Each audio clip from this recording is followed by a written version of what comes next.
So hello everyone, this is Ayush and you're watching iQuanta CLAT preparation. So students, as we all know कि All India Law Entrance Test 2026 की official notification काफी पहले out हो गई थी, but then students का वही question कि सर फॉर्म फिलिंग कब से स्टार्ट होगी, लास्ट डेट कब है फॉर्म भरने की, एग्जाम डेट को लेके थोड़ा सा कंफ्यूजन हो गया था बिकॉज बीच में जब क्लैट की नोटिफिकेशन आई थी तो क्लैट की एग्जाम डेट क्लैट 2026 की और एलेट 2026 की एग्जाम डेट क्लैश हो रही थी। दोनों एग्जाम 7 दिसंबर को पढ़ रहे थे, बट देन जिस दिन क्लैट की नोटिफिकेशन आई थी उसी के नेक्स्ट डे आईलेट की तरफ से भी एक और नोटिफिकेशन आई थी एंड जिसमें ये था कि एग्जाम का जो डेट ऑफ एग्जाम थी उसको पोस्टपोन करके 7 से 14 दिसंबर कर दिया गया था। ठीक है, नाउ रिगार्डिंग फॉर्म फिलिंग कब से स्टार्ट होनी है? तो form filling students, as we all can see here in the section of important dates, this is the website of NLU Delhi. So the application it has already been started from 7th August itself, यानी कि कल से form filling start हो चुकी है। Last date कब तक है? सो 10th of November 2025 तक आपके पास टाइम है। So you have ample amount of time to fill the form, right? Now just make sure कि एम्पल अमाउंट ऑफ टाइम अगर है भी आपके पास तो आप उस टाइम को ना इधर उधर अननेसेसरी डिले ना करना। That time is given just to make sure कि अगर कोई डॉक्यूमेंट जो आपको यहाँ पे लगाना जरूरी है वो अगर नहीं है आपके पास तो एटलीस्ट आप वो बनवा पाओ, क्योंकि वो फॉर्म डॉक्यूमेंट्स वगैरह बनने में 15 दिन 20 दिन महीने भर का टाइम लग सकता है। सो मेक श्योर कि आप लोग ये फॉर्म फिलिंग कर लेना, एटलीस्ट अपनी 10 नवंबर से पहले तक कर लेना। ठीक है, फॉर्म फिलिंग कैसे करनी है, क्या स्टेप्स होने चाहिए, किस फॉर्मेट में हमें अपलोड करने डॉक्यूमेंट्स, क्या क्या डॉक्यूमेंट्स की रिक्वायरमेंट है, वो सब हम लोग अभी एक लाइव फॉर्म फिलिंग मैं आपको करके दिखाऊंगा, डेमोन्स्ट्रेट करूंगा, जस्ट टू मेक श्योर कि आप लोग कोई गलती ना करना। Because as we discuss previously in our CLAT form filling video की form filling is something which is not just a formality, which is a very important thing, right? And because of any particular mistake while filling the form can cost you your seat as well. So just make sure कि आप लोग यहाँ पे अच्छे से एक बार देख लो और अपना फॉर्म अकॉर्डिंगली वैसे भर लेना। ठीक है, सो स्टूडेंट्स, सबसे पहले what you have to do is you have to this is the website of NLU Delhi as I just mentioned, and here you will see this option of click here to register for ALET 2026, right? You have to go here. ठीक है, यहाँ पे आपको click करना है। यहाँ पे आप जब क्लिक करोगे तो you have to enter your name, your email address. Just make sure कि जो आप यहाँ पे ईमेल एड्रेस डालो वो एक्टिवली वर्किंग हो, आप उसको ठीक से यूज़ करते हो, अच्छे से यूज़ करते हो डेली बेसिस पे। बिकॉज जो भी ईमेल एड्रेस आप डालोगे that email address will be a mode of communication between you and this NLU Delhi, alright? तो यहाँ पे आप अपना ईमेल एड्रेस डालोगे और यहाँ पे अपना applicant type whether you are Indian और foreign national, right? And after that you have to click here on register. Once you will click here on register, you will receive your login ID and the password in your email, in the same email which you will enter here, right? Then what you have to do is कि आप यहाँ पे जो आपको आपके email पे आ जाएगा ना, हम लोग थोड़ा सा इधर आगे आ गए, आपको जो आपके email पे login ID पासवर्ड आएगा वही आपको यहाँ पे डाल करके एंटर करना होगा। तो आपको जो आपके ईमेल आईडी पे आएगा ना आईडी पासवर्ड, वो आप यहाँ पे अपना एंटर करोगे। ठीक है, पासवर्ड आप लोग को चेंज करने का ऑप्शन आएगा जब आप पहली बार लॉगिन करोगे, तो there will be an option for changing the password. तो आप पासवर्ड चेंज करके अपना अलग से पासवर्ड डाल सकते हो एंड मेक श्योर कि वो पासवर्ड आप कहीं पे नोट करके रख लेना, किसी कॉपी में या फ़ोन में कहीं नोट्स ऐप में, जस्ट टू मेक श्योर कि आप भूल ना जाओ पासवर्ड।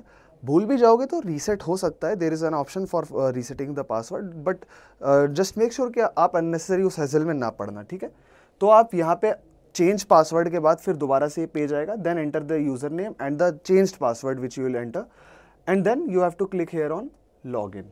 ठीक है, once you will click here on login, there will be an option for apply for UG courses or applying for PG courses. So if you are applying for UG for BLLB program for the 5-year program, you have to click here, all right?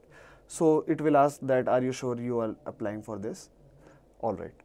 So students, this is the first page, ठीक है, जहाँ पे आपका सारा details जाएगा। तो what you have to do is कि सबसे पहले आपको अपना ये आपका एप्लीकेंट नंबर वगैरह यहाँ पे सारा दिख रहा है, आपका एप्लीकेंट स्टेटस भी दिख रहा है, क्रिएटेड है। ठीक है, now what you have to do is कि सबसे पहले आपको सबमिट एप्लीकेशन फॉर्म पे क्लिक करना है। ठीक है, सबमिट एप्लीकेशन फॉर्म पे जब आप क्लिक करोगे तो ये सारे के सारे कॉलम्स आ जाएंगे जो कि आपको अपनी फॉर्म फिलिंग के लिए भरने हैं। ठीक है, so the first column is of general information wherein you have to upload your image. ठीक है, image you have to upload in JPG form.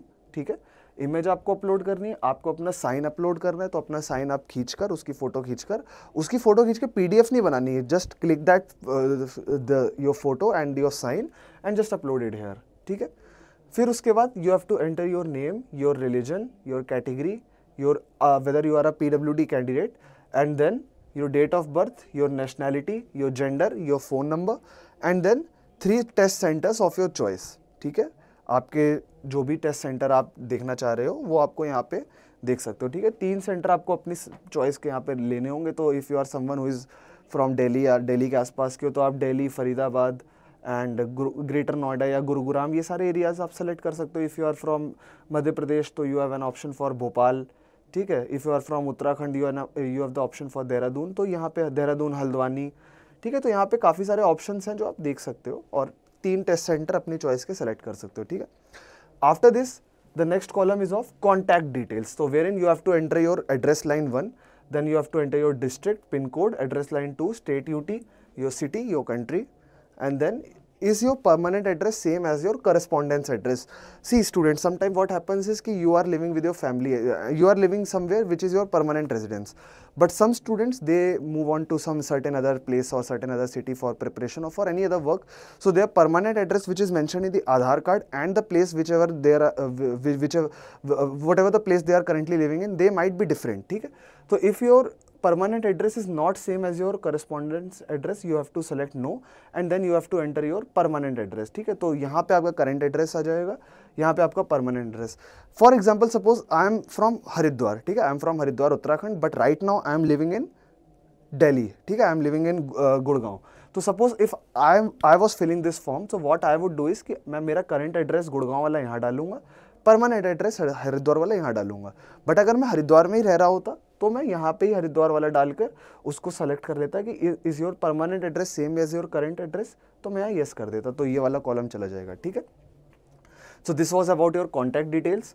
The next column is of family details. So family details में आपको क्या क्या डालना है, your father's name, your occupation of your father and father's mobile number. Then you have to enter the father's annual income in LPA, so you will get the option whether it is nil or less than 1 lakh, between 8 and 10 lakh, between 5 and 8 lakh, between 10 and 15 lakh, between 1 and 5 lakh and then 15 lakh and above, ठीक है। तो वो जो भी आप लोग का applicable होगा आप यहाँ से सेलेक्ट करोगे।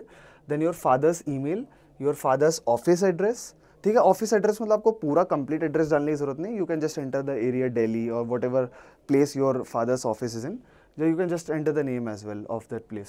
Then your mother's name, your occupation of mother, mother's mobile number, then mother's annual income, again those same options will appear, ठीक है। then your mother's email and then your mother's office address if she is working, all right।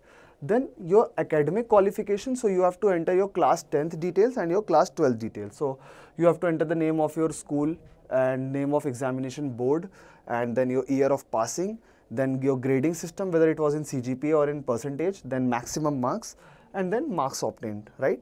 then if you are someone then class 10, after class 10 details you will have to enter your class 12th details, again the same thing, the name of your school, the name of your examination board, year of passing, then your grading system, maximum marks, marks obtained, your percentage of marks CGPA whatever you will be obtaining, and then your stream, ठीक है, stream whether it was commerce, humanities or science, and then declaration you just have to select this and click on this tick, and it says that I solemnly affirm that the information furnished above is true and correct in all respects. I affirm that my uploaded photo and signature are authentic in the correct format. I have not concealed any information, मतलब कोई information छुपाई नहीं है, गलत नहीं बताई है। And then I realize that if any information furnished herein is found to be incorrect or untrue, I shall be liable to criminal prosecution and forego my claim to the seat in the university institution. Further, that my candidature for examination selection and admission to the program is liable to be cancelled at any stage. So I agree to abide by the rules and regulations of the university, ठीक है। तो आप यहाँ पे select कर लोगे। ये select करने के बाद जब आप ये सारा भर दोगे, आई होप कि कोई कन्फ्यूजन नहीं होगा, आपको ईजिली समझ में आ गया होगा कि क्या क्या आपको भरना है, ठीक है। Then this particular option will appear, ठीक है, कि everything is already filled and you will see your application number here, your name, your date of birth, the program which you have applied for, your category. Just go through this once before making the payment. Then what you have to do is just click here on this make payment button and it will redirect you to the this payment page, ठीक है। तो 3000 is the amount payable for the form filling. Earlier it used to be 4000, अभी थोड़ा सा form filling form सस्ता कर दिया है इस साल, ठीक है। There will be an additional transaction charge. So what you have to do is just go here and pay now. You have to enter your phone number and let's enter the phone number as well. So 7906920996. All right. So you have to click here on make payment and a QR will appear, and you can make your payment through this QR code, or you can pay by UPI ID as well, or you can make the payment through card as well. So card, debit, credit, both. And then wallets, if you use any certain online wallet like Ola Money, Airtel Money, Amazon Pay, right? And then you can either opt for the net banking or the EMI option as well. All right, so this is, and after making the payment, your form, it will be submitted, and you will be eligible to give the exam as well. Okay, so guys, this was about the form filling process for All India Law Entrance Test 2026. I hope everything is clear now. कोई भी doubt हो, कोई भी confusion हो, just try to, in case of any doubt, in case of any confusion, in case of any query, we are always there for you. So you can comment that doubt, your query in the comment section, and we'll be very much obliged to answer that. For now, this was it. All the very best, students. Thank you.